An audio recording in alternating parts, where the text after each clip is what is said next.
today's session. Professor K. Suresh sir and Dr. Babli Choudhury. Good afternoon to one another. As head of the department and the convener of the event, it gives me an immense pleasure and with academic responsibility as a head, I would like to welcome you all to this symposium on NEP 2020, the Visionary Pathway to OBE, organized by Department of English, Bharat Engineering College, in association with IQAC BBC. As we all know that NEP 2020, it has its own mark.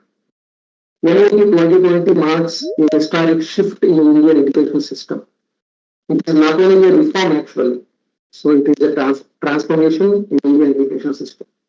As we all know that this OBE becomes the cornerstone for aligning our teaching, learning, and assessment with the real world competencies. As we are the educators, especially from languages and humanities, as we all know that we play a crucial role in translating this policy into the practice. Communication skills, critical thinking, ethical reasoning, and lifelong learning are no longer optional actually. They are core outcomes and competencies that are expected of today's graduates. This symposium, this event, it aims to explore how NEP 2020 empowers us to redesign our curriculum, pedagogy, and assessment. So, regarding all this, we are truly honored to have two distinguished resource persons with us. The first one is Professor K. Suresh Kumar sir, Department of English, Nagaland Central University, and the other one is Dr. Babli Choudhury madam, Assistant Professor, Department of Education, Northeastern University, Shillong.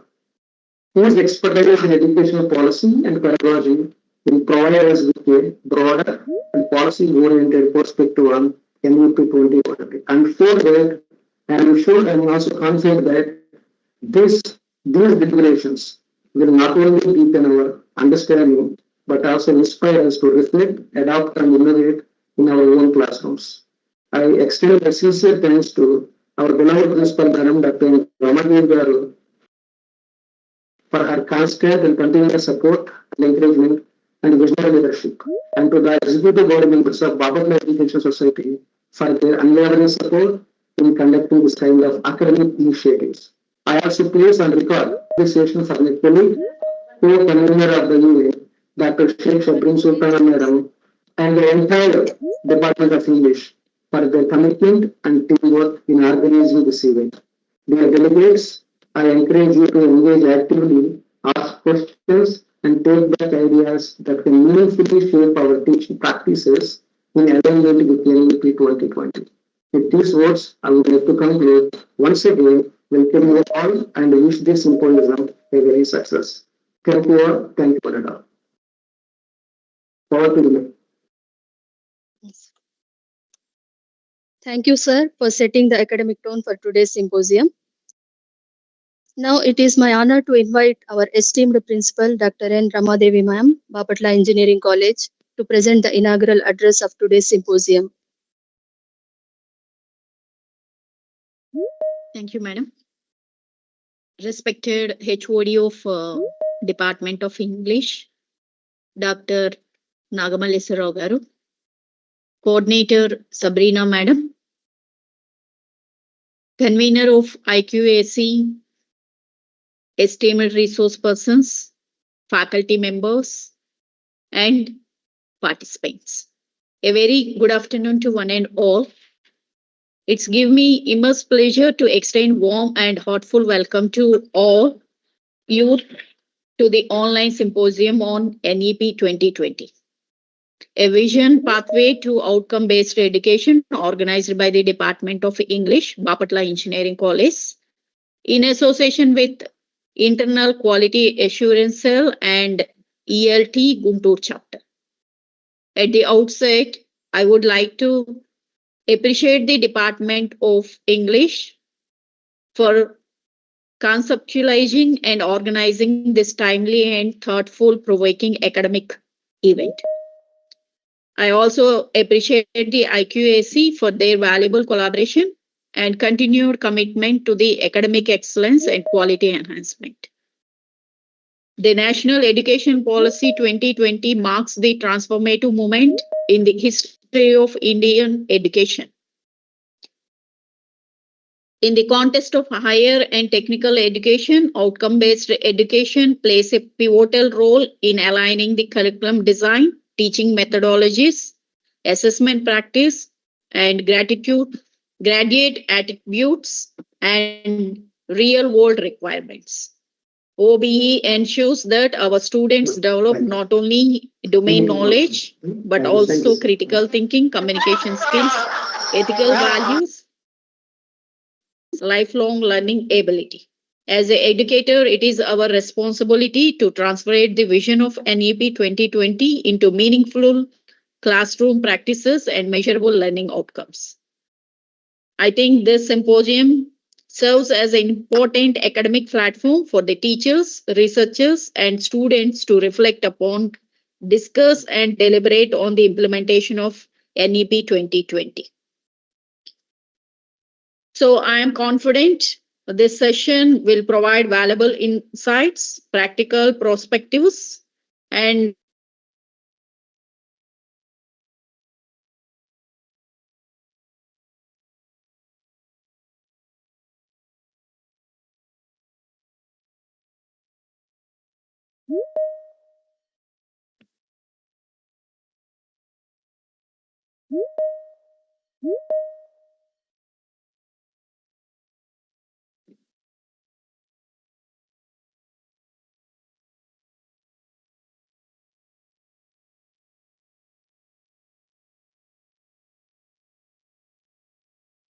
sorry, it's a network issue.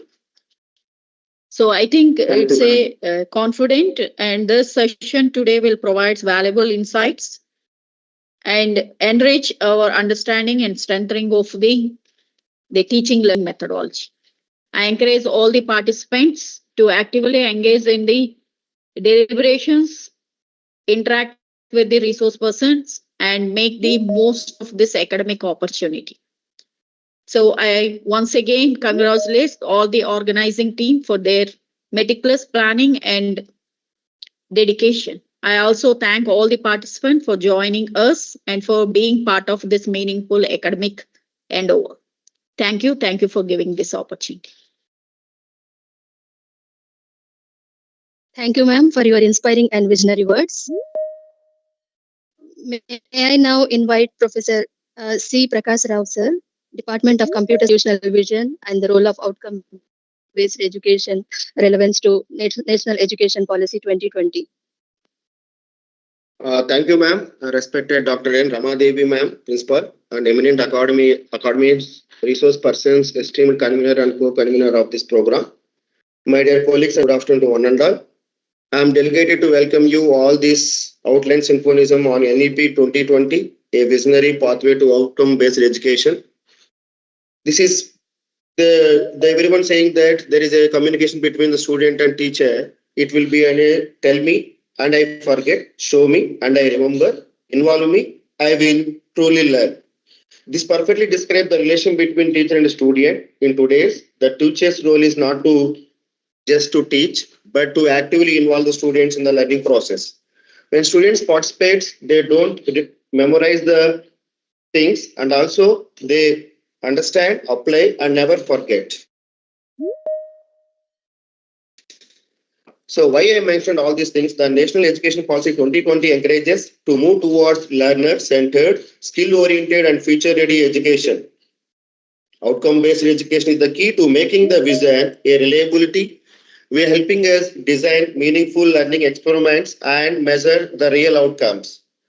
Now, I am very happy that the Department of English, along with the IQAC and the ELTAI, Guntur, has organized this symposium. I am confident that today's section will give a good discussions, will inspire with the new ideas, encourage collaborations, and help us implement a NEP aligned OBE practices effectively.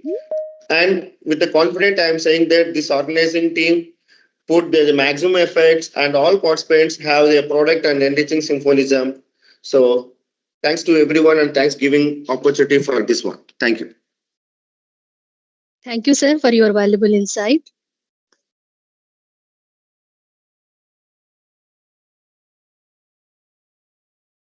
It is now my privilege to introduce our distinguished resource person for this session.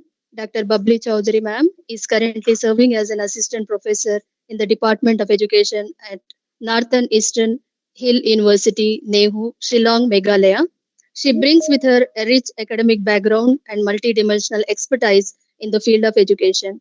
With over 16 years of teaching experience, she has made significant contribution to research and academic scholarship, who has published 50 research articles in various reputed national and international journals. And she is the author of the books Child Psychology, Adolescent Psychology, and the Indian Knowledge System, which are highly relevant in the context of NEP 2020. Her professional association include membership with Educational Resources Information Center, NCERT, and she is actively associated with the prestigious national bodies such as National Council for Teacher Education, National Institute of Open Schooling, and Center for Cultural Resources and Training. She also served as National Coordinator for MOOCs and SWAYAM, contributing Assamese and Bengali video lectures, thereby extending educational access through digital platforms. We are indeed honored to have her with us today. I now request Dr. Babli Chaudhary ma'am to kindly take over the session and enlighten us with your expert deliberation. Thank you very much. At the outset, I would like to give my gratitude and my thankful expression to Bapatla Engineering College, especially to the Department of English for taking this initiative and for believing in me that I could be a part of this program. So I'm really thankful.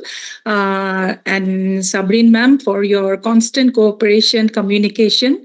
Today, this program has come into being. So thank you very much. Before I want to share my slides with you. I have few slides on time. How much time I'm getting, madam? Since we started a bit late, I guess. 3:30, ma'am. 3:40. 3:40. Okay. So yes. I'm just adding my slides.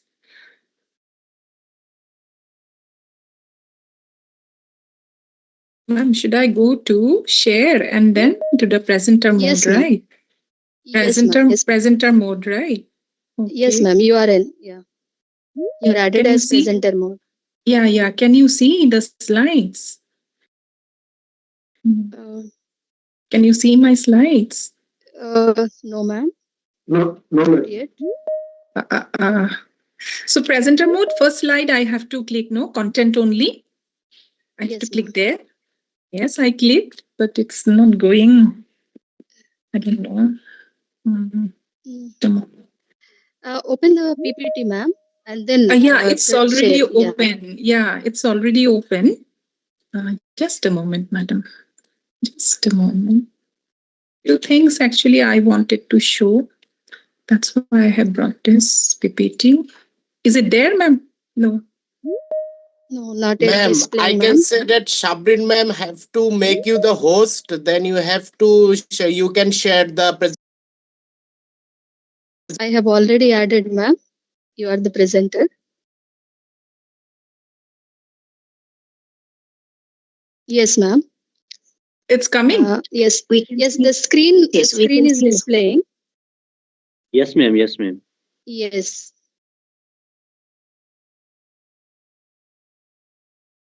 Can you see it now? Yes, ma'am. Yes, ma'am. Is it coming? Is it visible now? Yes, it is visible now, Yes, ma'am. But I myself is not seeing it. Okay. So shall I give it's it visible, into... ma'am. Yeah. Okay. Is it visible now, madam? Yes, ma'am. It is okay. The full so page. If this, due to internet, if this goes slow, just kindly remind me so that I can, act accordingly. So as I told you, yeah. So this is already in the brochure, in the pamphlet that NEP 2020, a visionary pathway to outcome-based education, we are going to discuss. This is already again is a learned topic. I won't say that this is a very new topic, because this was very much, earlier also. This was, though not given much preference, not preference actually, though not much given, not come into the limelight, but this was already, and especially to us as an educationist, this is our, our way to teach the students the outcome based education, where we have to have the students to keep in our mind, and accordingly plan our teaching strategies, teaching strategies and the guidelines also. Now, before moving on to NEP 2020, what it has suggested, and it has really given a good suggestion that from rote memorization, we should shift to outcome-based education. It tries to bring a bridge between that mere memorization to outcome-based education. So now, moving on to outcome-based education, what outcome-based education is actually about. So when we talk about outcome-based education, mostly we should have some vision, mission, and program, educational program objectives, and then program outcomes, and then course outcomes. Gradually, as I proceed to my slides, as I proceed to my lectures, things would be clear to us. So as we all know, now also Principal Ma'am was saying, one of the faculty member was also saying that OBE, outcome-based education, it is actually a learner-centric approach. It is based on the students' learning, and it mostly focuses on, am I audible? Am I audible? Yeah. Yes, ma'am. Yes, ma'am. Yes, yes. Okay. It tries to focus on defining the desired learning outcomes, and accordingly, the learning process has to align with the learning outcomes in order to achieve those outcomes effectively. It's not that we will have our learning outcomes, but we are not processing. Educational process has to move, has to be aligned with the outcome. So before planning, or when we plan our course or any educational program, so we have to have certain learning outcomes. So learning outcomes, and based on learning outcomes, always the teaching process, the educational process has to follow, and accordingly we can make the strategy, we can plan the strategy, we can plan the tools, we can plan the the approaches, and we can plan the activities that will be given in order to reach to that particular outcome. So definitely, since it is a student-centered approach, so it establishes a clear and measurable learning outcomes in each course or the program. So as I already told you, this OBE model, this focuses on the specific measurable results, like say what it mostly focuses on what students desire and what they want to do and what they can do. Main focus is on that. So according to that, we can do the designing of the curriculum and the content delivery also, in order to have a clear cut, achieving the goals very clearly, and knowledge and skills and attitudes are developed, and practical application can be possible by having or developing critical thinking. And relevance is that it has to reach to the real world success. And for doing that, we have to have flexible teaching methods and continuous assessment for improvement. Again, let me tell you about this assessment process. I would go later. Let us just know, after knowing this, have to be aligned with the learning outcomes, and then focus on demonstrable competencies. So all these things aim at developing the quality and relevance of education. This is just a pictorial design of OBE architecture. This you will understand later what it says. So OBE architecture, it encompasses the structure and component that an educational system designed to align with the principles and goals of OBE. So as part of OBE architecture, it typically includes certain key elements. Those key elements, firstly, is the learning outcomes, as I have already told you. So OBE architecture, it focuses on the clear, nothing can be given. So these outcomes mostly describe the knowledge, skill, and abilities that students are expected to acquire at the end of the course program. And learning outcomes are typically categorized based on, again, Bloom's taxonomy, as I cognitive, affective, and psychomotor domain. So it has to cover up feedback, very specific feedback, constructive feedback, that helps students to understand the strength and the weakness also, where they are to improve. And feedback and reflection, not only for the students, for the organizer also, for the teachers also, where to improve, where to add, is it properly going or not, is it helping the students or not, so is it helping them to develop critical thinking, problem solving or not. So that connectivity between theory and practice has to be. So next is your designing course. After this I will come to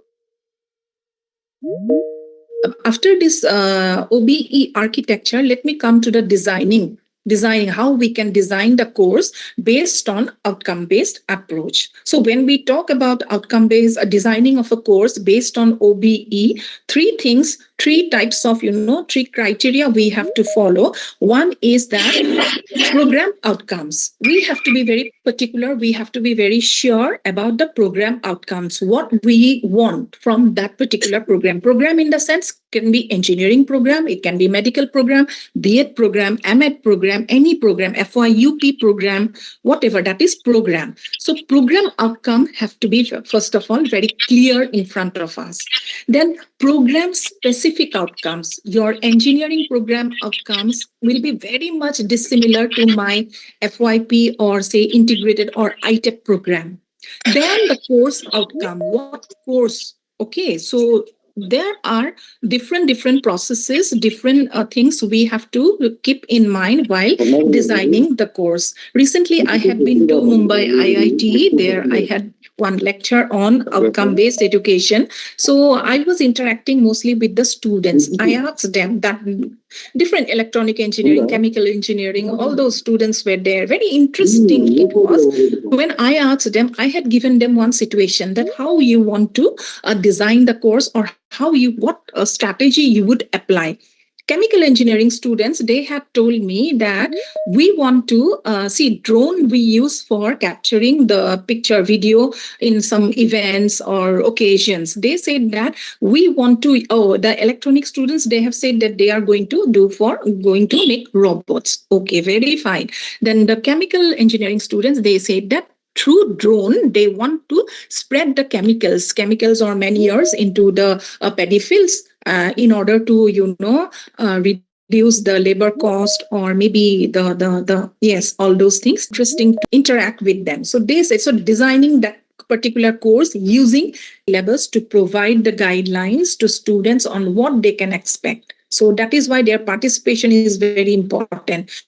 So what they expect and what they want to achieve from the particular course. And assessment procedure are also in alignment with the learning outcomes and as per the improvement of their course delivery. So overall, if we see while designing a course, the formulation of program objectives, program specific objectives and course objectives involves a collaborative and iterative processes that it aims to define clear measurable learning, and the outcomes has to be good so that they plan it properly and graduates, the students are well prepared to meet the demands. They have always demand, they have their desires of their, whatever profession they have chose and whatever jobs they choose, so it has to be meaningful.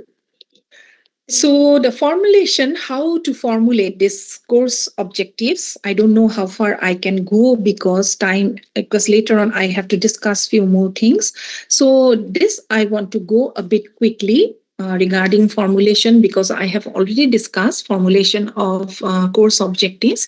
Firstly is the identification, how for course objectives, we people are mostly involved here. So that is why we have to be very particular for formulation of course objectives and identification of the learning objectives. So here, educators should try to identify the key learning, the important, the very specific learning objectives of the course. And this should include the very important knowledge, skill, and competencies that student must acquire. They must receive it. So it has to be at par that particular area, developing knowledge, developing skill, and competencies. Then breaking down learning objectives. Learning objectives can be broken down into smaller and more manageable components. This because you can break it down into 2-3 components, 2-3 fragments, and break down the objectives also. And that's how actually it is advisable, this is suggested to do so. Then specificity and measurability, it has to be formulated in order to become specific and measurable. So what they want to know, it has to be so that they can demonstrate upon after completion of their course. Alignment with curriculum standard, this already I have spoken much, so it has to definitely align with the syllabus or the curricular content that we prepare. I won't go much detail because few things would be repeated if I discuss. Then stakeholder input, always involvement of the stakeholders, like from various fields, and it has to include the faculty members, students. As I already told you, students participation is very much important, employer, people from industries, people from organizations, and everywhere. Then review and revisions, so continuous review and revise based on the feedback is very much important. Assessment data and changes, what has to include, what has to delete, everything. It has to go side by side, and it has to upgrade at a regular basis. So ultimately, what I have said about outcome-based education, this is the design, and there is course objective and program objective mapping, and course objectives and program specific mapping. Here, if you all are interested, I want to give you one, I won't say assignment, I would say rather, I would love to say it as an activity. If you could listen to me properly. So if you go through this diagram, you can see this purple strip saying program specific outcomes. So we are at that stage, program specific outcomes. Hope I'm audible. Some noise is coming. You are audible, ma'am. So program specific. Please mute yourself. So we are at this pink strip.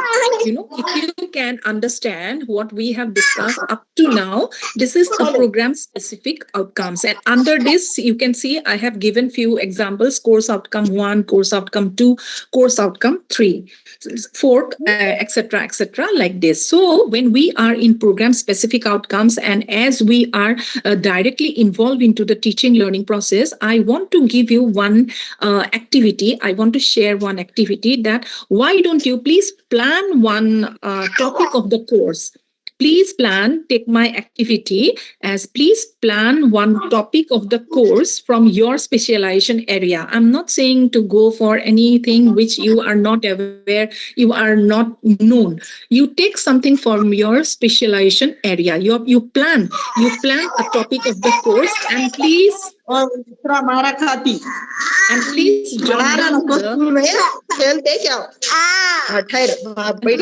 down the outcomes. Please jot down the outcomes that you expect.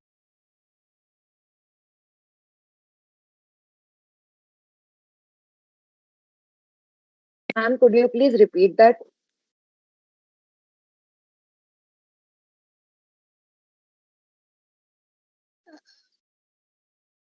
Ma'am, unmute, ma'am. Bubbly, ma'am. Could you please unmute your mic?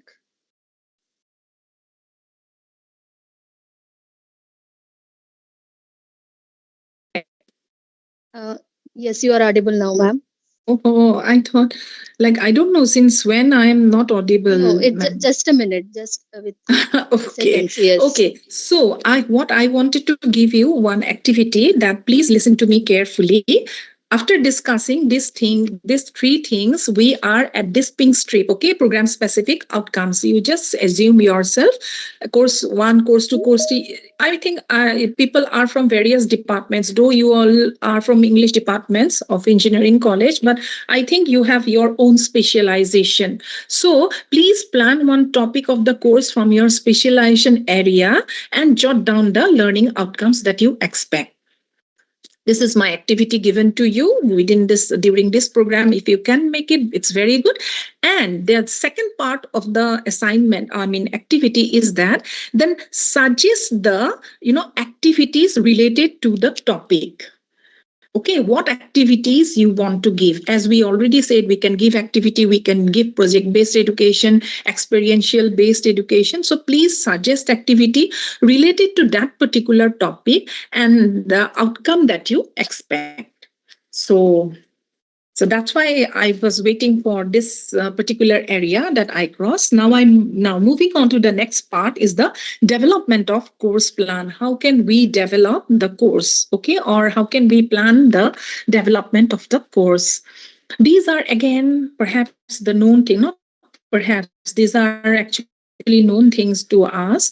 Identifying the course objectives. This actually you are to work on now. While I have given you the assignment, the activity, these are the steps, the various steps we have to go through. Identify the course objectives first of all. Suppose we learn the course, what course we want to implement, we want to design. So we have to identify the objective of the course. Then outlining the course content, what we will keep there.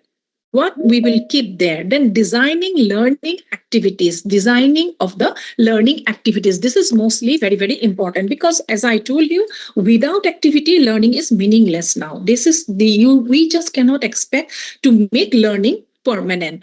So this is also actually the influence that the educationists have got from the theory or the principles of John Dewey during 20th century, that without activity, learning is meaningless. So activity-based learning is why very much important. Then develop assessments. What kind of assessment you want to give? You want to, do, not give. You want to do. Then create a course schedule. Okay, so creating a course schedule. This is the broader concept, developing of the course plan. I have given you activity just to jot down the outcome. And finally, suggesting the, activity based on your learning outcomes. Then promote active learning, students' active participation. Then consider diversity. Sorry to interrupt you. Yes, Sorry to interrupt you. Yes. Your PPT is not displaying. Okay. What can I do, ma'am? You can share once again, ma'am. While you unmute yourself, it was not displaying. While you were unmuting yourself, the PPT was not displaying at that time, ma'am. Okay. Now see, ma'am, after going to share, then presenter mode, I have to click content only. Yes, right. Okay. Then I will move on to the PPT, right? Yes. Can you open the PPT first and then start sharing, ma'am? PPT is already open, madam. Okay. PPT is already open. Can you see the PPT now? I'm displaying it. No. No, ma'am. Just a moment. I don't know. After going to presenter mode, I have clicked the content only. Then it has to come automatically, or I have to go somewhere else, screen or window? You need to go to the window, ma'am. First open the PPT and then start sharing from your... okay. Yes, I got it, madam. Now check. Yes. Is it going?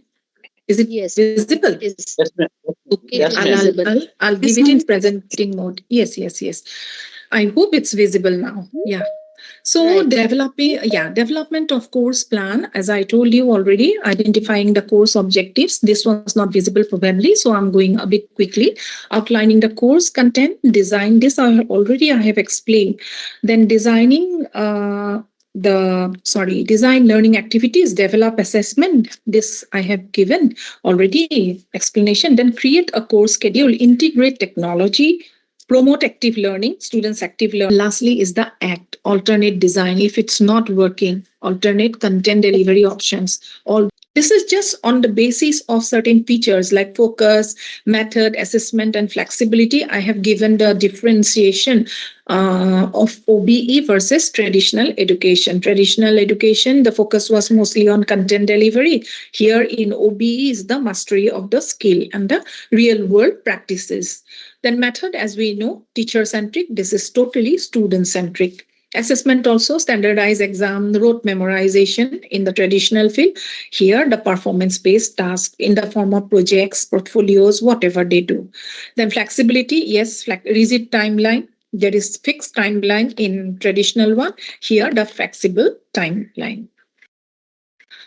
Global and the regional context of OBE. Let me come quickly into that. Just a moment. In the Indian context, if we just a moment, madam, it's not coming into my this thing. Yeah. So in the Indian context, is implementation, this has accelerated as core part as the NEP, NAC, and NAC has also, given its mandate for the outcome-based education for institutions in seeking quality benchmarks. So NAC has given, now NAC accreditation is also very much is related, or it's based on the importance or emphasis given on outcome-based education. Global standards, if you see the Washington Accord in 1989, it had given and prepared an agreement where the signatory countries have accepted that engineering degrees could be done through outcome-based standards, which facilitates the mobility of the graduates moving from here to there. Outcome-based education can help them into their mobility. Then adoption, yes, certain countries has adopted, like countries like Malaysia and US, they continue to refine, they are modifying state of OBE model, and some countries like Australia have moved towards hybrid modes that has its balance, keeping the specific outcomes with the in-depth content knowledge. Just a moment, my slides are not moving. I hope you can see, but I'm not been able to. Okay. Now, moving on to the key alignment of NEP 2020 with OBE principle. As you all know, I hope all of you have at least gone over, at least did the overview of NEP 2020, which really emphasizes on outcome-based education, shifting the focus of education from rote learning to the content delivery to clearly define measurable learning outcomes by providing skill-based education and all. So this way, NEP has given its emphasis on the skill-based, which is outcome-based education. So certain transformative reforms, if I can discuss here, is the student-centric learning. This we already know. NEP, the policy has already said that it has to be brought back or brought away, or keep it aside from the rigidity of the curriculum, rigidity of the strategies, teachers, teaching, learning methods. Rather, it should allow the students to choose its subject and take the full interest on what they want to learn. Then skill and competency, this I don't have to say. I am sure all of us, we know it has given emphasis on the 21st century skills such as critical thinking, creativity, problem solving, all those. Then digital literacy, yes, rather than the memorization. Flexible and multidisciplinary structure, this is also very clear cut to you with the introduction of the 5+3+3+4 curricular structure and the ABC, what we call academic bank of credit. And this allows for seamless mobility and multiple entry and exit options. These are all flexibility that has given the multidisciplinary structure into our education system. Assessment reforms related to NEP 2020, they have given that we have to shift from the high stakes summative exams to the regular formative and competency based assessments and give students report of their development. Then experiential learning, already NEP has given on hands-on learning by following inquiry based learning, project based. This has already been discussed. Then teachers empowerment, innovative pedagogies so that they can develop teachers training, teachers orientation, teachers refresher course so that they acquire the recent and good pedagogies and evaluation methods in line with the OBE. So when we talk about NEP, then it tries to bridge the gap between academic learning and the industrial demands by improving the employability. And this way they want to bring the country who is ready for the dynamic and equitable knowledge society that produce good, confident and well-rounded and good citizens. Certain core pillars of NEP 2020 on outcome-based education shift from rote memory to the competency. This already you all know. Flexible learning pathway, introducing the multidisciplinary approach, breaking rigid system and tries to do the multiple entry and exit option. Then industry aligned skills that are helpful for going and joining into the industry directly. This is right from class 6 onwards so that students are ready for getting job after getting their education. Then holistic assessment, why to go for the hard summative assessment, better go for holistic progress cards that which enable us to know the cognitive, social and emotional and physical development of the students. So to conclude, to what the takeaway from this OBE suggested or the pathway from NEP is that it's suggested or it's a very drastic change of conventional education because of the emphasis which is given on students' learning, students' desire, which is not the teacher's desire. So it mostly focuses on the practical education in line with the real world situation.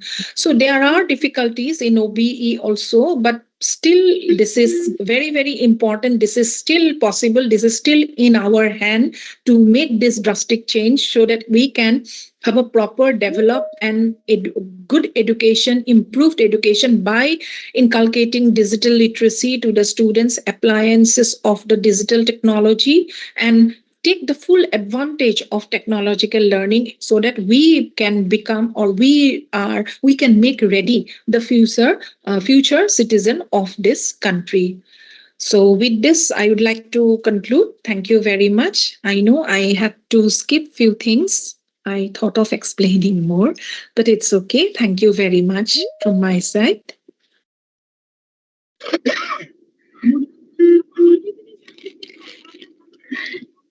I hope I am audible, madam. Yes, ma'am, you are audible. Yeah. Yes. So if there is something we may discuss, no issues. Yes, ma'am. The Q&A segment will be followed after the second session will be completed. Oh, yes. Please, Okay, please fine. stay with us, Thank you. ma'am. Yeah. Yes, ma'am. Thank you, Dr. Babli Chaudhary, ma'am, for your insightful and enriching session. Your scholarly and comprehensive deliberation provided a strong conceptual foundation for understanding outcome-based education within the NEP 2020 framework. Thank you, ma'am.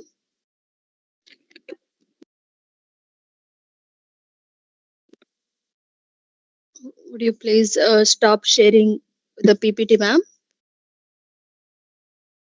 Just a moment, ma'am. Give me some time. Yes, it is close. It is close, no, ma'am? Okay. Yes. Okay. Thank you. Yes. Thank you, ma'am.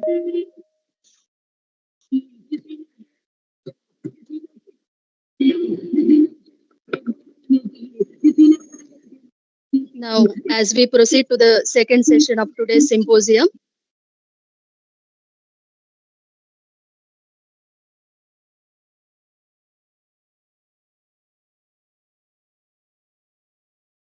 it is both timely and intellectually appropriate to engage with a scholar whose academic work meaningfully aligns with the transformative vision of National Education Policy 2020. It is my distinct privilege to introduce our second resource person, Dr. Suresh Kurapati, Professor of English, Nagaland University, a central university at Kohima campus, Nagaland. He is an accomplished researcher and mentor. The objective of this session are twofold. First, to contextualizing the vision of NEP 2020 for English language and literature education, with a specific emphasis on transition from traditional content-centric approaches to learner-centered, competency-based, and outcome-oriented pedagogy. Second, to enable teachers, students, and academic institutions to effectively implement this pedagogical approach, thereby achieving optimal learning outcomes and sustained academic excellence. With his extensive experience in teaching, research, supervision, curriculum engagement, and academic leadership, Dr. Kurapati brings valuable insights into translating policy into practice and aligning educational outcomes with institutional goals. I now warmly invite Dr. Suresh Kurapati, sir, to take over the session and lead us through.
Through your No, your screen is displaying, sir. Screen is displaying, right? Yes, but yes, right. Now it is displaying. It has gone back again. Yes. Now it is visible clearly, sir.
And the organizing committee. I thank you all for inviting me. Okay, this presentation involves two parts. First one, contextualizing outcome-based language learning in the Telugu context. Second one, okay, learner-centered teaching. Okay, these are the two parts. Okay, I'll be dealing in this. For decades,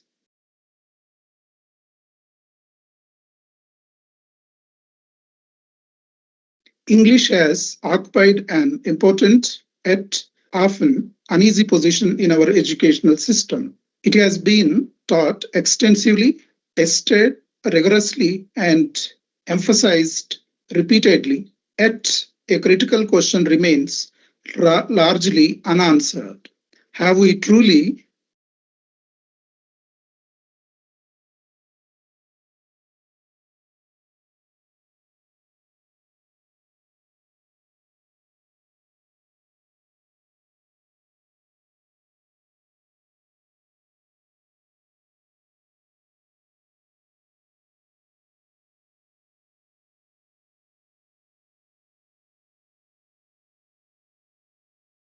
outcome-based language teaching and learning. Hello. Yeah. Yes, sir. Yes, sir. Let me begin by addressing a reality we are all familiar with. Among many Telugu-speaking learners, English education has been long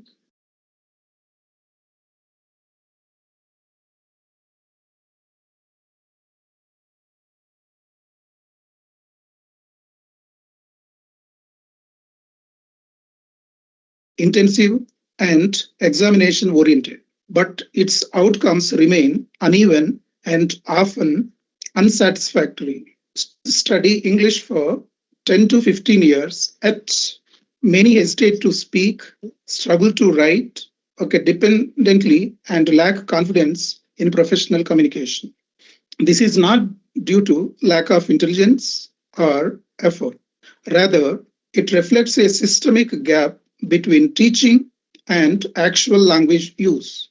English has been English has often been treated as a subject to be memorized, a set of grammatical rules to be mastered, or a hurdle to be crossed in examinations at every level.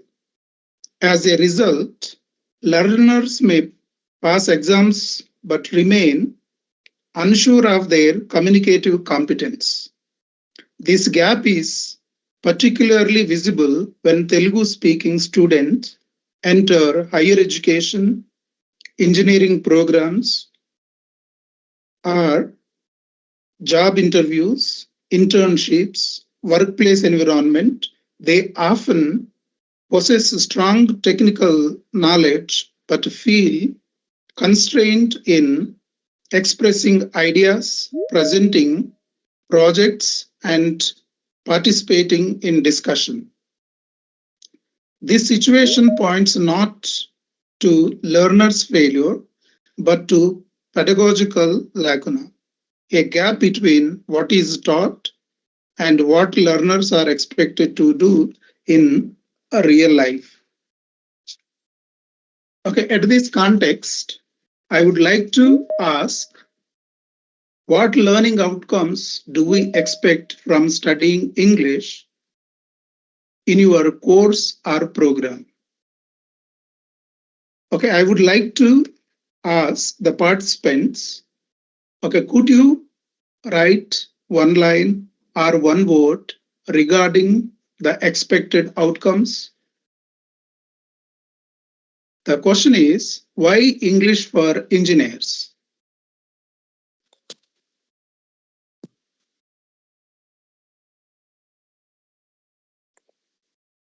I don't see the chart. If somebody see what are the responses we have got, okay, kindly read for me also.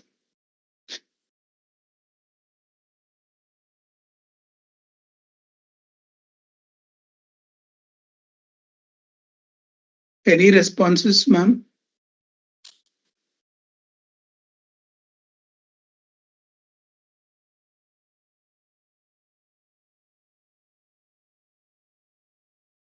Okay, anyway. Hello, am I audible?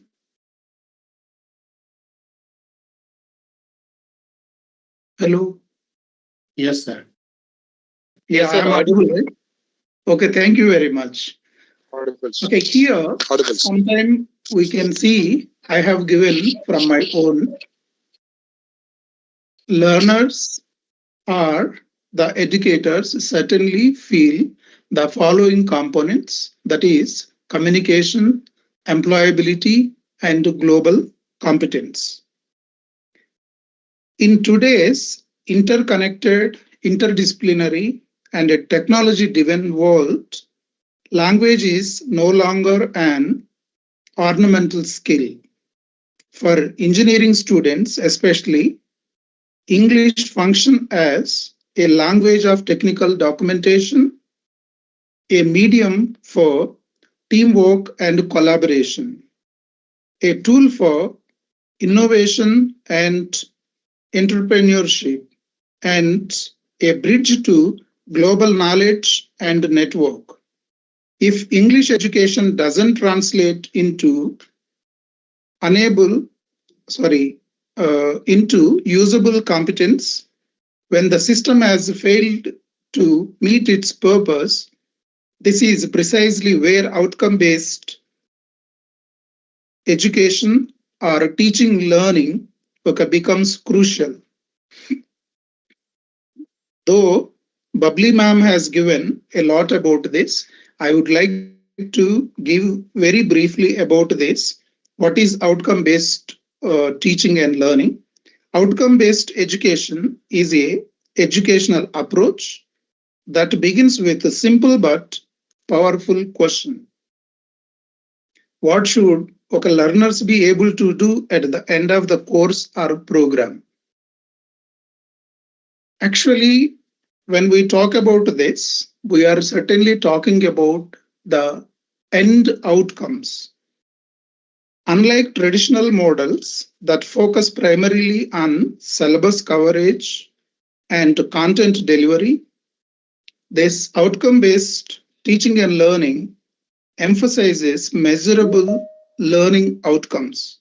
These outcomes describe not what teachers teach, but what learners can demonstrate, apply, and perform. In the context of language learning, outcomes are not about knowing definitions or rules alone. The focus on abilities such as communicating ideas clearly, participating in discussions, debates, or group discussions, writing purposefully, presenting information confidently, and adapting language to different professional contexts. Thus, outcome-based language learning moves from knowledge accumulation to skill application, from passive learning to active performance. Key principles of outcome-based language learning. Outcome-based language learning rests on a few core principles. Okay, here we can go through. That is clarity of outcomes. Actually, Bubbly ma'am described them. Just I would like to connect them even for this English context. Learning outcomes must be clearly defined and communicated. Students should know what they are expected to achieve and why it matters.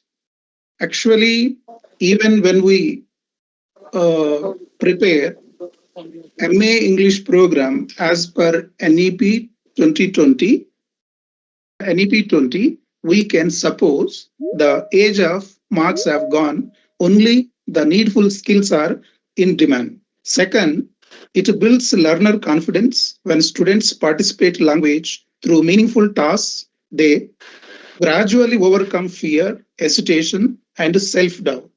Okay, third, it supports equal and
Language competence grows through use, not avoidance.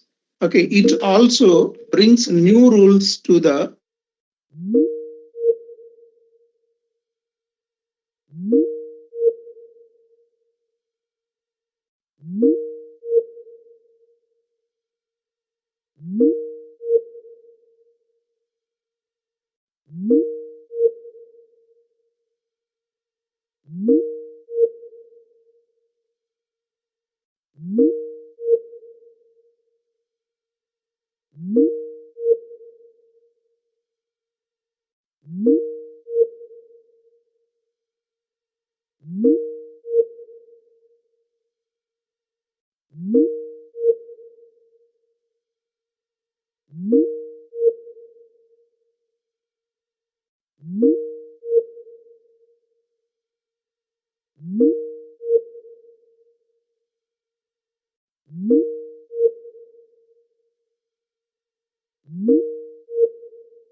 I want to ask, have we succeeded in learning English as Telugu speaking learners? Okay, here I would like to ask, can you people name a few Telugu writers in Indian literature in English? Or even somebody can respond. Why? Because I can't see Yes, sir. any. I can give a few names. Yes, ma'am. Rajara- Yes, Raj.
Even in 10th class examinations or intermediate examinations or even engineering examinations, our students are really good at scoring marks.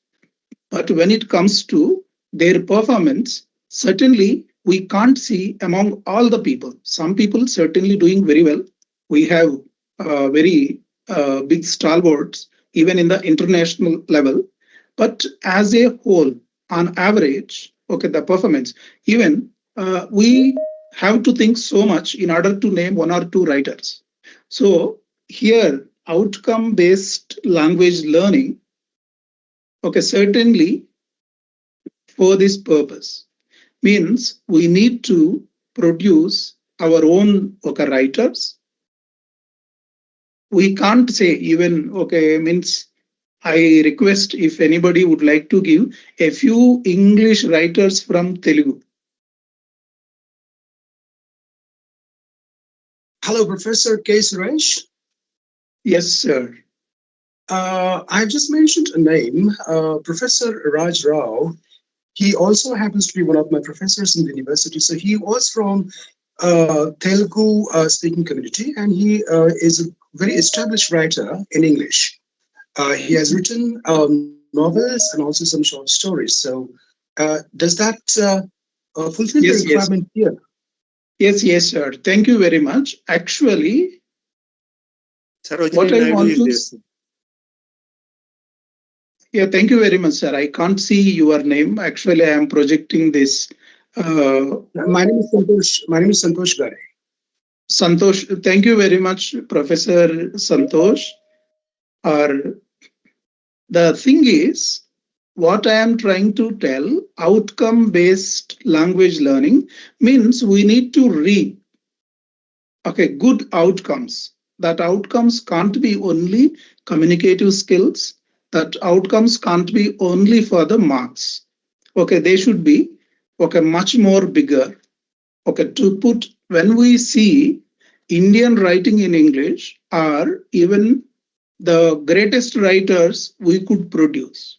But when it comes to the writing skills of many of the Telugu students, especially from the regional medium backgrounds, still, okay, they are struggling in order to promote, in order to give them or import them, okay, means our learning objectives should be very clear in order to actually so many factors involved in that. But anyway, that is what I wish. Means many Telugu writers should be there even in the Indian writing in English. Okay, here, what I also want to talk in order to reap this outcome-based learning or teaching, we need to understand learning styles of our own students. As I already informed in the beginning, this one certainly helps us how to understand our students. Actually, if the students are auditing this, they can also introspect, means they can also realize how they are learning and how they see their learning. Through this, we will move a little. A learning style certainly refers to an individual's preferred way of receiving and processing, understanding information during the learning process. In language learning, it describes how a learner learns best. For example, by seeing, listening, reading, writing, or doing. Okay, in order to understand this, okay, we need to go through these following aspects. What I recommend or what I feel, learners' self-awareness promotes responsibility and goal-oriented learning. Actually, even though we put the best syllabus, the best curriculum, the learner should understand his abilities and his capabilities. That is where actually we can get the optimal outcome-based education. Teacher identification ensures appropriate guidance, outcome alignment. These together, they enable effective achievement of language learning outcomes. Okay, here I would like to bring your attention to this image. what do I want my student to learn? Okay, this we need to know as a teachers, and the students also, they should be very much aware. Actually, most of the programs sometimes simply adapted without going through needs analysis procedure. Actually, in language programs or course frameworks, we use needs analysis in order to monitor the actual needs. But in some cases, without the learner's information, the program objectives are written and they are expected to learn the given courses. Okay, in that context, what do I know about my students? And how do I know that learning does happen? Other one, okay, teaching and learning activities means what kind of assessment am I using? And how can I facilitate that learning? Means what I personally feel in order to achieve outcome based language learning or teaching, there are so many factors. Certainly teachers play a role, curriculum plays its role, and the institution also plays its role. Among them, the learner is the center. The learner is at the center, and understanding the learner is very essential. So in that context, I am moving forward. Okay, here let us think about a classroom where all the students are engaged in the following activities.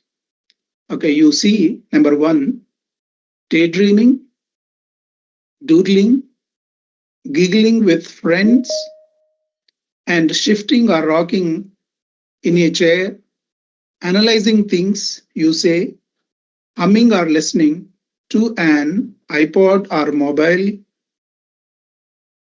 All the above are listening and taking notes. Most of the cases, okay, suppose I'm asking this question to the teachers, which one do you like most? Actually, most of the time, we don't like all the first components, only the last one we like. People, those who listen to us and take notes.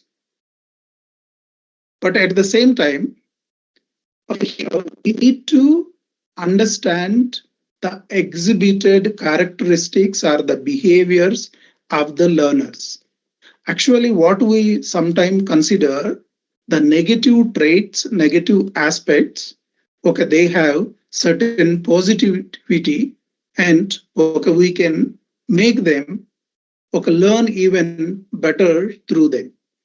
Okay, here let us see how do we or how do you understand or judge behavior of the learners? Positive, negative, smart, dull, interesting, irritating. Suppose when you see these aspects, okay, how do we see? Any response, please? Can I get one response? When we see students are giggling with friends, or doodling, or humming, any of these activities, most of the time, some teachers may see positive. Certainly, majority of us see negative. And we know what is smart and what is dull in this case, and interesting and irritating. When we encounter these behaviors, most of the time we are irritated. But here, in the learner-centered teaching, understanding learner diversity with their given traits is very crucial. In order to understand that, in this lecture, I am using this multiple intelligence theory proposed by Howard Gardner. Okay, here learner-centered teaching, it is understood as a form of it is understood as a focus on learners and learning in language teaching as opposed to focus on language and instruction. Okay, here learners, learner characteristics, learner styles, and their preferences. Okay, sorry, the learner spelling, there is a error. And language, we need to see its structure and function of it. At the same time, instruction, approaches, methods, and techniques. Actually, when we use any of them, certainly there are approaches which are learner-centric approaches as well as teacher-centric approaches.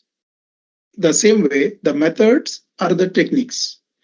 Here, when we see learner characteristics, language learners are visibly more diverse, also draws attention to less visible aspects of diversity, such as motivation, affective orientations, learning styles, and learning preferences, and prior learning experiences. Here, learner-centered teaching or learner-focused instruction. Okay, this is also one more component.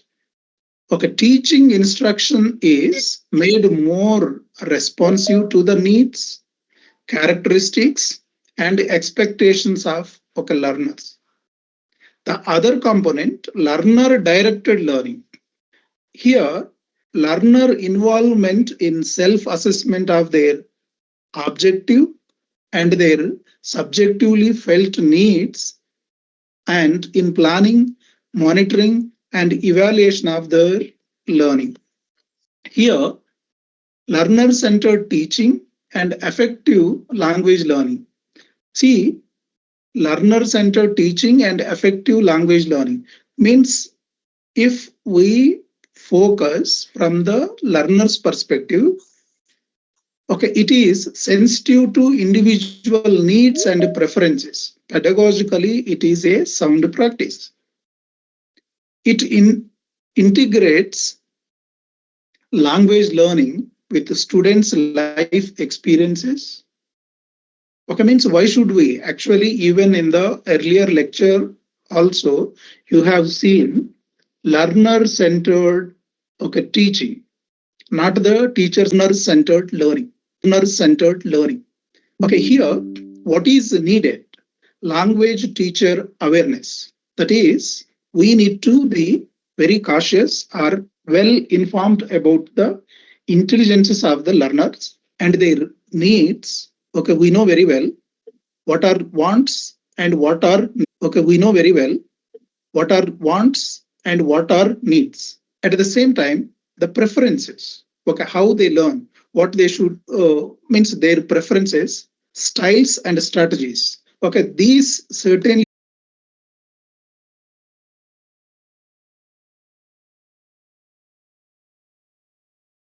can understand that he proposes these many intelligences. Actually, the intelligences, they are multiple, but he proposed these. Suppose, for example, here linguistic intelligence, though they are engineering students, certainly they have this linguistic intelligence. Means if we see, means I hope you people can see the slide. Can somebody, especially? Yes, sir, visible. Yeah, not from the English faculty, but anyone. Can somebody interpret this poem, please?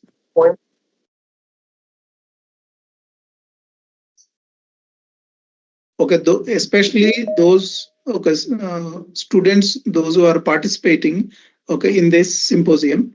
Anyone student, maybe first, second, third, fourth year, anyone. I request any one of the scholars, please read out the poem. Professor K. Suresh, hi, this is Santosh again. I would like to comment on this. So let me read the poem. Am I audible to you, sir? Yes, yes, sir. Yeah. All right. Okay. So it's a beautiful, I think, poetic impression here. It reads as "The Sick Rose" is the title here, and the poetic quote is: "O rose, thou art sick, the invisible worm that flies in the night, in the hollowing storm, has found out thy bait of crimson joy, and his dark secret love does thy life destroy." Okay, this is beautiful. I think this is a metaphorical, metaphorical way of referring to the poetic sensibility, um, or which has to do with adoration or liking to someone or to something.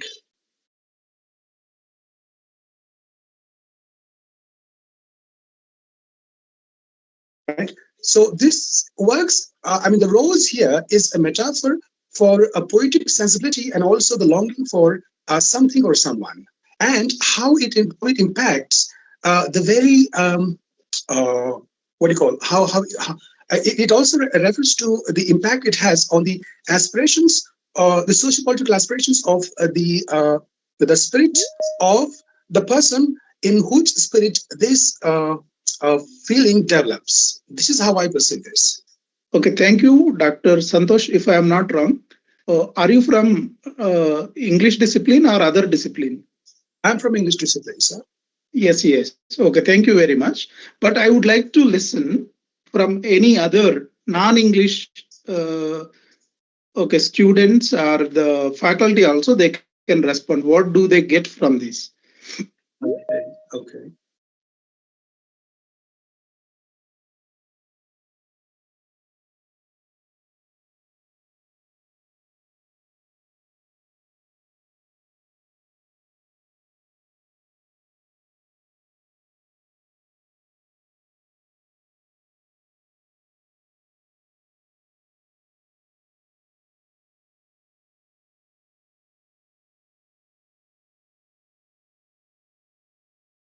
Uh, Read your poem from your perspective. Yes, you can interpret whatever the way you like. Actually, Dr. Santosh has explained or interpreted very well, but I would like to see non-English discipline students or scholars. Professor Suresh, I think I'm sorry for interrupting you here. Yes, yes. The moment I read this, what you call poetic impression, it really caught my attention because I have a very great interest in poetic sensibility and poetic creativity also. So I could relate, I could relate myself with this poetic impression. So that really, sort of instigated me to respond to it, and I am really glad to note that you received it in the same spirit with which I responded to it. So thank you very much. You have done excellent job. There is no doubt about it. Actually, you have we will go ahead. See here. Yeah, go ahead. Yeah, linguistic intelligence. Okay, here when we talk about it, the people with linguistic intelligence, they are word smart people. Means, they can understand the words, maybe in a poem or even non-fiction or fiction, they interpret. Means this is what we can talk about. This is some ability we have in us. Okay, when we see this or when we recognize this kind of ability among our students, see, the people with word smartness, they can understand the things when we write or when we tell them. In the similar way, means each of us are having some kind of intelligence. Here, see what they do. They have the ability to write and read, like as our Dr. Santosh did very well. Okay, this is word smartness. ability to rhyme. Okay, they are That's good right. speakers, certainly. And even, okay, the question is how many of you can speak or write? Okay, that's in the sense, most of us speak. That is the same question I posed earlier. Means how many of the Telugu writers in English we have produced? Means it has a okay, larger outcome, okay, that we need to achieve. Here, okay, the first one, this linguistic intelligence. Here, it is also referred as verbal or linguistic intelligence. If we go through it, verbal or linguistic intelligence is the ability to understand, use, and manipulate written or spoken words productively. Okay, that's the ability among the students. Some of the students, they do better than the others. If we see this one, yeah, here, musical intelligence. Have you ever sung a song on stage? Okay, how many of you can sing a song? And okay, sometime people may hate singing the song. Okay, here, uh, okay, you have a song. Can somebody sing this song?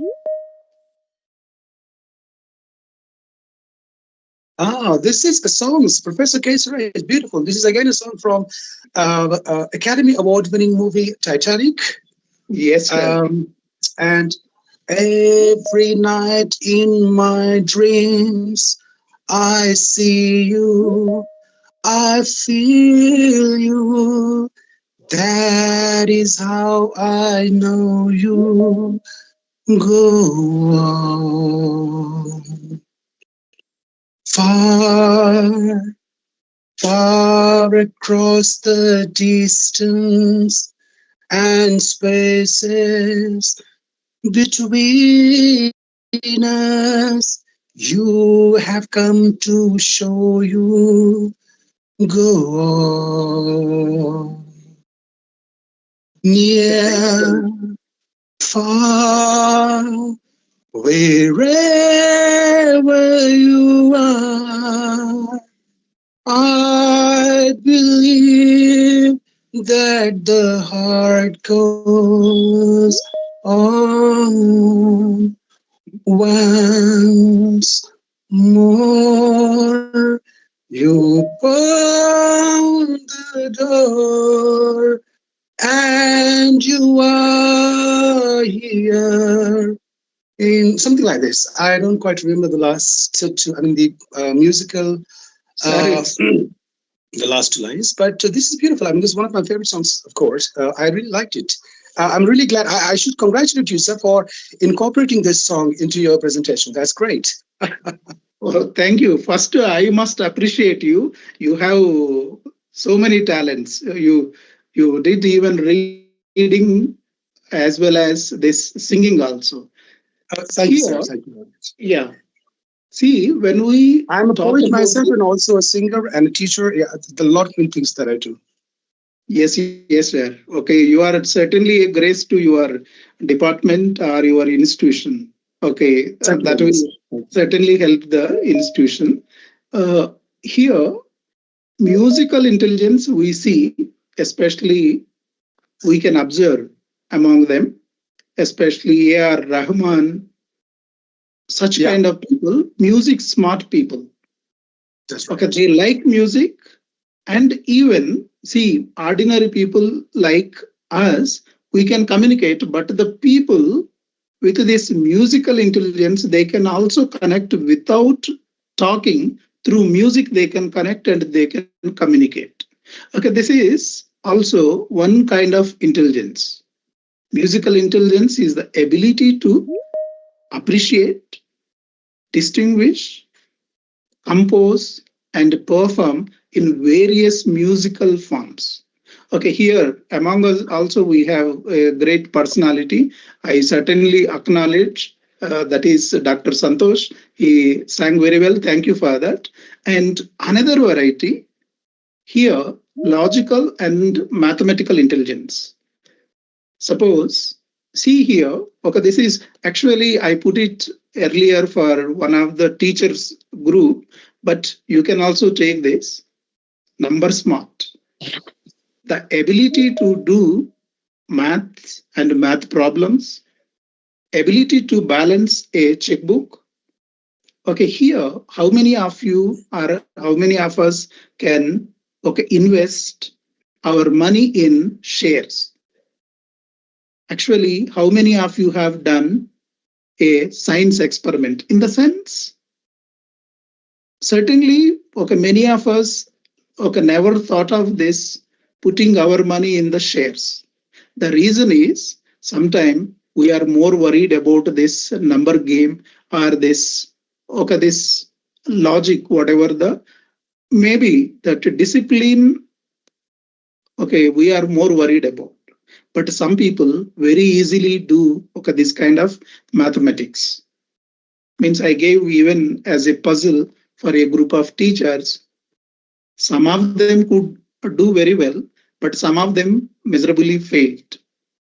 So, okay, this is in the sense some people have this linguistic intelligence, and other group are some people maybe multi-talented and having so many intelligences. Okay, that is also certainly a great.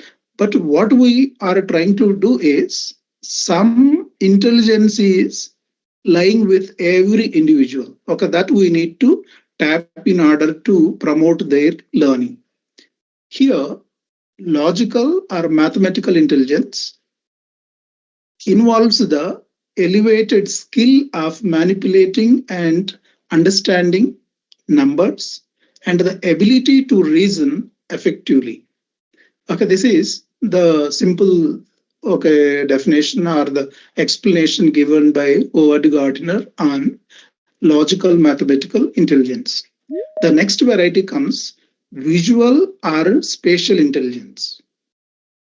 Here, the thing is, could you draw your friend's face? It is very difficult. But the people with picture smartness, whatever they see, they simply, okay, put it as it is. Here, maybe who can draw these pictures? Okay, some people, some of us certainly will do. Even among the learners, some of them are interested in this. Here, how many people can see pics in their hands when they close their eyes? Suppose you have just met a person, you can close and recollect the image of the same person. The reason is you have more visual or spatial intelligence, and it goes on like that. Like how many of you like movies, TV, or video games? The reason is each of us having certain intelligence, we are easily connected with that particular intelligence. If the teachers use the same kind of intelligence, the learning outcome would be much better. And learning is easier, okay, instead of it is a big hurdle or a kind of step for the learning. Visual or spatial intelligence. Visual or spatial intelligence is characterized by being able to see an image, situation, or quickly assess areas that could be changed or transformed or improve the appearance. See here, this is also one more intelligence, spatial intelligence. Okay, I would like to ask the participants, kindly go through this picture. Can you name what do you see in this? Professor Kesu, Professor Suresh, this again seems to be some sort of camouflage, which the defense personnel is quite good at using. So this appears to be some sort of camouflage. But in addition to that, I also think that this is some sort of abstract painting also. Sir, here what we have a clear image. Can anybody see? Actually, it is a 3D picture. That is the thing. In the sense, anyone please, you just view at the center, you see two players, basketball players. Has anyone seen?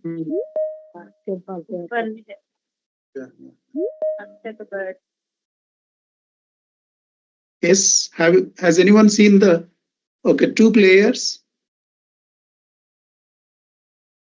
It largely functions as a camouflage, Professor Suresh. Yes, yes. Yeah. Yeah, that is actually in this image, people with this ability, visual and spatial ability or intelligence, they can figure it out.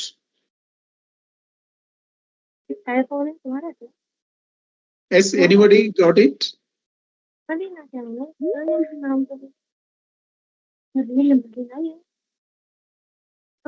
Dr. Santosh, have you got it anything from this? First of all, sir, Professor Suresh, I'm sorry, I'm not doctor, though Yes. I did try to do that, but because of certain problems, it did not happen. So I'm not doctor really. But again, to come back to the point, wanting, I mean, you are instructing me to sort of try and identify. Try and figure it out. What is there in the picture? Okay. So in my understanding, it appears to me that this is abstract. This is abstract, and of course, this is not absurd, but this is abstract, and it has a multiple. I mean, the semantic significance that it involves, or that surrounds this pictorial depiction, is quite vast and quite abstract. But you are attempting, you are instigating us, I mean, the participants, to find out the players here. Yeah. Yes. Actually, Yeah, so, there is a foreground as well as background. In the foreground, yeah, you see two players, one player throwing a basketball. Yeah. Both of them are off the ground. They are both in the air. Anyway, it will take some time. That is how we also miss some of the abilities which are exhibited by the learners. That is what I wanted to tell. Can you people go through this? This is interesting. It's even more complex than the previous one. Yes. Right. It only gives a sense of colorful pixels and okay. So I do see that there are some numbers. There appear to be some sort of numbers in the image, sir. Sorry, sir. Actually, there is a shark. This is very subjective. This is very subjective. No. It is actually very objectively verifiable kind of information you have. You can take the screenshot, snap of the same. You can try, you can ask some students. They will figure it out later. Okay. Sorry to interrupt, sir. Yes, ma'am. Professor Suresh Kurapati, sir. Yes. The participants can post, Yes, ma'am. presentation. Then the segment will be open for interaction. Sir, you can please continue with your presentation, sir. Yes, ma'am. Sure. After the presentation, the session will be open for interaction. Yes, ma'am. Yeah, it won't take much time. Actually, this is also here what I wanted to inform. There are certain images. In this image, you can see 2015, but many of them may not figure out this. So what I am trying to tell, some of the intelligences, okay, we may not understand what the students really exhibit. Okay, here the other intelligence is bodily or kinesthetic intelligence. Okay, people with bodily or kinesthetic intelligence, they are body smart people. They play well, they dance. Okay, means here bodily activities, they can perform very well.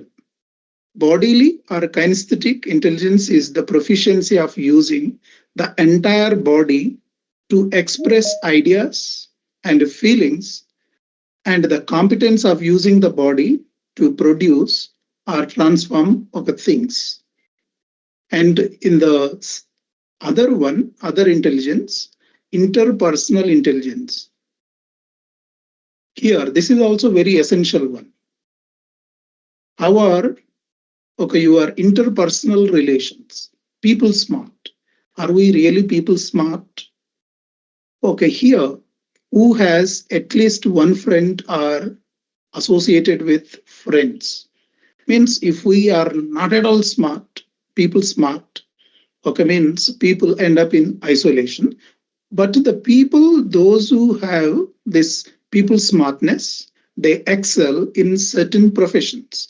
They become political leaders, or sometimes they are the stars where other people follow them.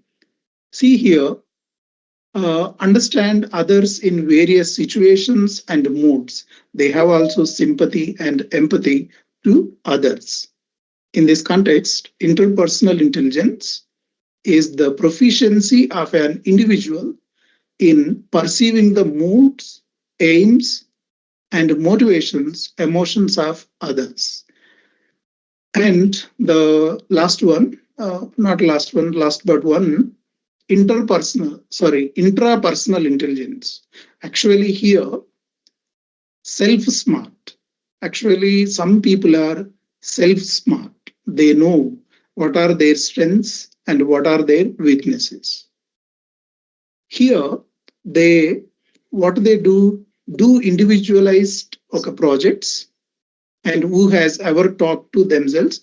Most of the time, they try to know about themselves. That actually means sometimes people may not care about themselves.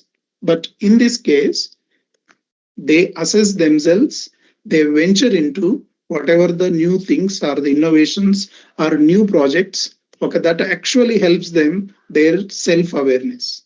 That is, okay, what you can say, self-smart people. Here, intrapersonal intelligence.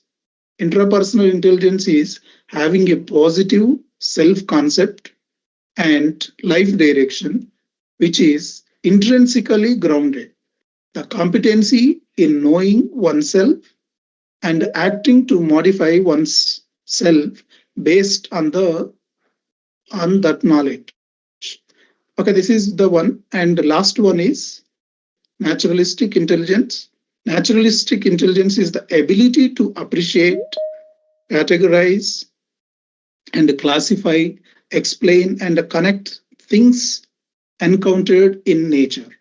Actually, these intelligences, they will go on. Like this is philosophy smart, existential intelligence, sensitivity and capacity to tackle deep questions about human existence, such as the meaning of life, why do we die, and how do we get here. Means these are very philosophical, and their ways and perceptions certainly different from the other groups. Here, this is the definition of this existential intelligence. Here, the question is, how can theory, there are many theories, to understand our learners or even sometime ourselves. Students exhibit their intelligence or intelligences through natural behavior in class. This theory takes advantage of real classroom behavior viewed as sometime disorderly by connecting each student's innate intelligence.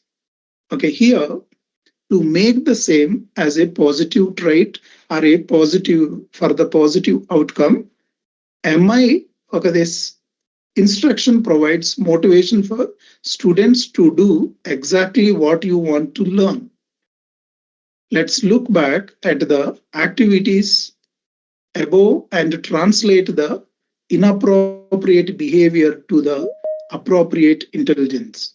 Actually, when we see some students daydreaming, we can see that intrapersonal intelligence with them. And we can tap that one in order to get the positive results. As well as other one, doodling. Actually, these students or the individuals certainly have visual spatial intelligence. And you can also see the other traits exhibited here.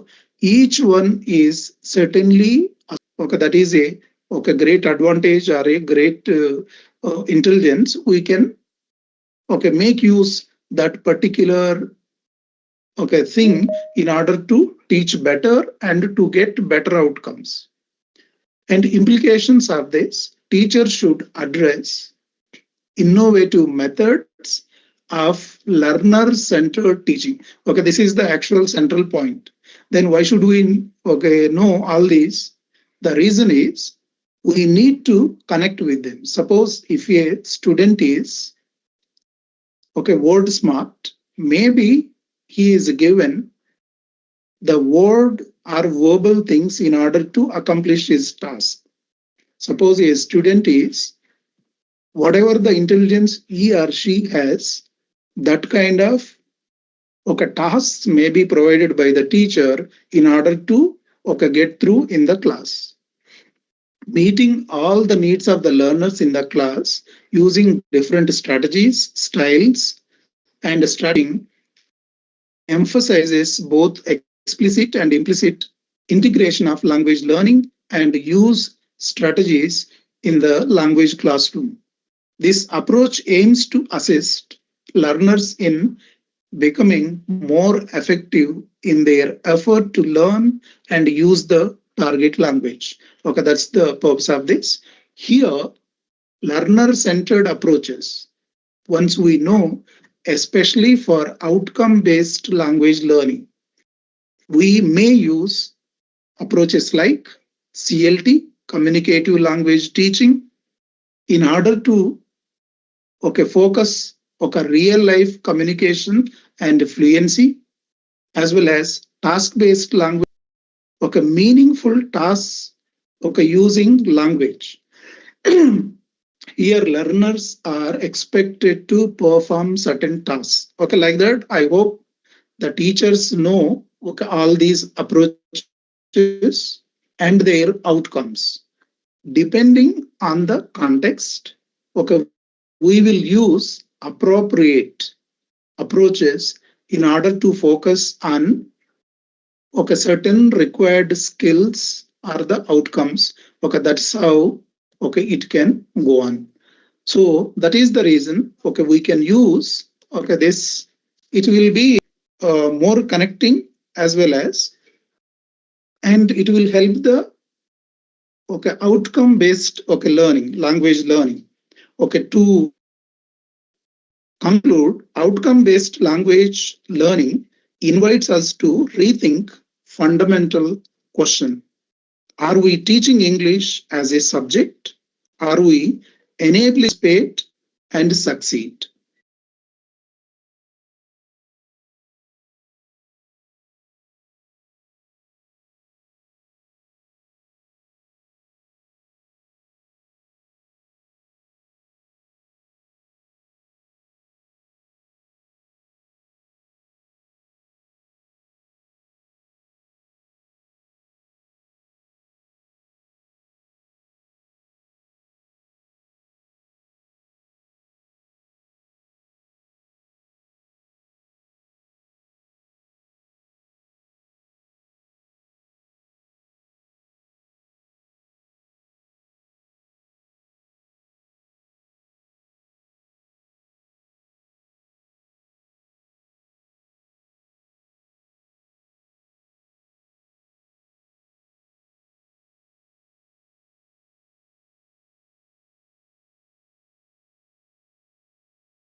all. Thank you, Professor Suresh Kurapati, sir, for your thoughtful and intellectually stimulating session. Now is open.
Thank you, professors, for giving me the answers. Thank you.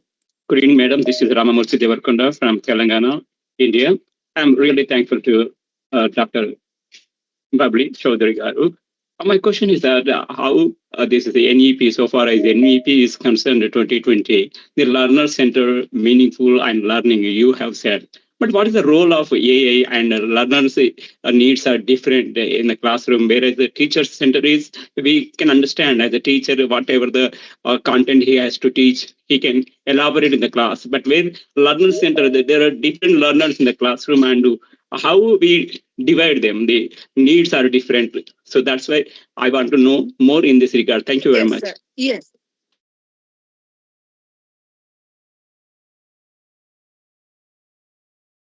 I understood, sir. This is what I had cleared in my during my PPT is that we talked about NEPs giving flexibility, not rigid curriculum, and very flexible time also. It's not time bound curriculum. It has to be rigid. It has to be flexible. And one more word I had said, it will be as per the pace, learning pace, and like the concept of inclusive class education, inclusive education has come up into the class. So this is as per the time, as per the pace, as per the convenience, and as per the need of the students. So we don't have to categorize, sir. They are to help them or to assist them to learn.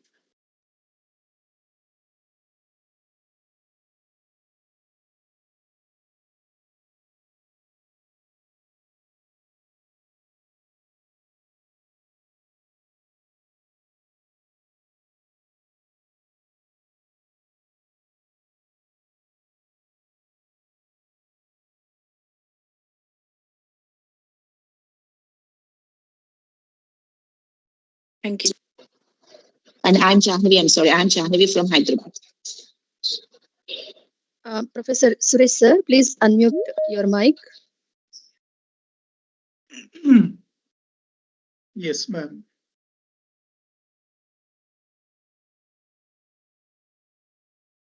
Okay, thank you for that question. Actually, here it is human inability to understand the other woman 100%. Whatever the possible ways we may understand. We suppose if we connect with the learners, okay, wavelength very well, okay, that will connect them and they learn. Suppose I showed one picture. Actually, some of us, okay, couldn't see what the image we have in that picture. Actually, suppose if it doesn't happen, okay, you can narrate the picture. My intention is to show that picture. I can narrate the picture, I can present the same picture in the other ways. Actually, even this NEP 2020 also expects teacher should be the ideal facilitator. Okay, means whatever the level possible, either with our own abilities or even through whatever is available on different sources. Okay, we can give them, or even through different methods and approaches. Means we can be familiarized with the approaches, methods, techniques. Sometimes we can also use strategies in order to meet the level of the learners. Level most of the time in the traditional way we see learners are at the only the receivers, but here they are also having inborn intelligence.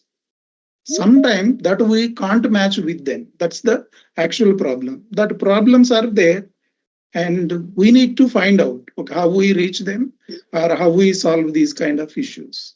Thank you very much. There is no answer. We need to find out that particular. Okay. So can we think that this will be pragmatic? Yes, ma'am. Lingual classroom or many-tongued classroom. Please, sir. Yes, ma'am. Actually, when we talk about this NEP 2020, it is not 100% kind of prescriptive. It is a suggestive and how to reach our students in a better suggestive and how to reach our students in a better way and how to reach the better results. Irrespective of the students, whether they are North Indians, South Indians, or Northeast Indians, it doesn't matter. Actually, the philosophy of this new education pods. This is more student-centered and more outcome-based one. Rather, we see as an obstacle. Actually, which facilitates. Earlier education, we may not be thinking about the technology or whatever even we are heavily using technology today. Even our presentations are online mode, but the traditional ones only face-to-face mode. Means the need, whenever there is a need, the inventions will come and everything will be fixed. Even in the case of North Indians or South Indians, even my students also, they sometimes see culturally different and vice versa, it happens. Yes, sir. So, sir, my question is, okay, I understood I understood, sir, but my question is, sir, their way of communication is different, sir, and see, we have to explain in their language also. See, I'm very struggling to explain in Hindi. So, I learn Hindi and okay, I manage in my classroom. So, how far, sir, this is as per their cultural background, as per their lingual background? See, how can we proceed with the NEP 2020, sir? Is it a time tedious? No, sir. Is it time tedious process, sir? Because period is allotted for 1 hour, sir, nearly 50 minutes to 1 hour. And weekly 2 to 3 periods have been allotted. So, sir, please give your valuable suggestion, at least Yes. how to implement this one. Means at least out of 60 students, if one is beneficial, at least one student is beneficial from this perspective means from this NEP 2020. Okay, it is no, sir. That's why please give your valuable suggestions, sir. Ma'am, actually, Sir. okay, two things. We should love our profession. Actually, you take it in a lighter way. When we love our profession, certainly we learn. Actually, ma'am, I come from Telangana. I never knew even a single Hindi word. Before I joined in Bihar Central University, once I went there, okay, they taught me Hindi. And okay, that is how it goes on. When you love your students, okay, you will also learn their language and their okay customs and everything. It's a mutual. Actually, there is no hard and fast rule in that. Yes, ma'am. I in Delhi only, sir. Just my Hindi is also broken Hindi, sir. Just okay, sir. Thank you. Thank you. Thank you, ma'am. I would like to say a very interesting thing here, sir, if I'm allowed for 1 minute. Before Northeastern Hill University, I was in NCRT. I was posted in Mysuru. So since being a Northeastern person, my accent, English accent was very different from the South. So it was very difficult for me and for the student to understand each other. But even then, we cope up in such a way that when I came from there, like, it was like they had accepted me like anything because I had accepted their kind of accent, and I cope up with their kind of accent, English accent, which was totally different from this side. I don't know how many of you are from this side or have any idea of the accent from Northeast India. We have to and we have to accept. So this is what I would like to. Greetings, Professor K. Suresh Garu. But I would like to know that so far as your session is concerned, you have talked and focused more on aesthetic shift. Generally, we teachers say what we do, that what are the content we prepare, and that can be explained. But all of a sudden, your shift is. This is really much profound, and we would like to understand the inner and uncovered talent, the hidden talents are really brought to our notice, that the students may have aesthetic shift senses, and really that's grateful. And how to find, my basic question is how to find out these abilities in the students. Thank you very much for giving this opportunity. Thanks a lot. Sorry for interruption here, sir. This is Santosh Kare again from Maharashtra. Just in Can I see you, sir? Beg your pardon, sir? Mr. Santosh, can I see you? Actually, I would like to see your face also. Well, I wish I could turn on the camera, but I'm afraid I'm traveling right now and I'm not in a camera ready place. I'm not in a camera ready place right now. That's why I'm not turning on. Otherwise, I'm very earnest. But certainly, maybe sometime in future. All right. So to come back to the point, just in context to the question which was just asked by one of the participants, as an extension to it, I wish to ask my question here. That is, in your understanding, and this question is to both of you, sir. To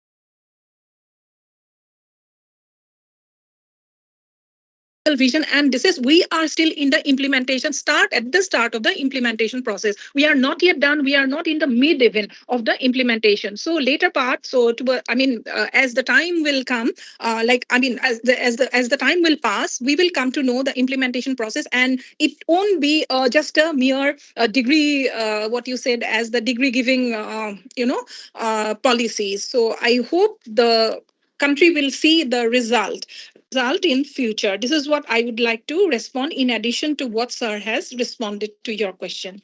Thank you. Thank you very much. Indeed, a very interesting interactive session.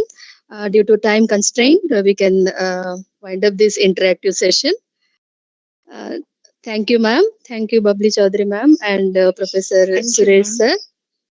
Yes. Ma'am, thank you very much for giving us this great opportunity. I never saw these many participants. 200, roughly 238, I hope. Yes. Okay, we had less than pathway to outcome-based education. It gives me immense pleasure to reflect on the enriching intellectual engagement shared this afternoon. Today's symposium has been both intellectually stimulating and pedagogically enriching. The deliberations offered us deep insights into the transformative vision of NEP 2020 and its practical alignment with outcome-based education. The sessions have successfully highlighted how learner-centric approaches, flexibility, inclusivity, and measurable learning outcomes can redefine teaching learning practices across disciplines. I extend my heartfelt gratitude to our distinguished resource persons. Our sincere thanks to Dr. Babli Chaudhary ma'am for her language and literature education. His emphasis on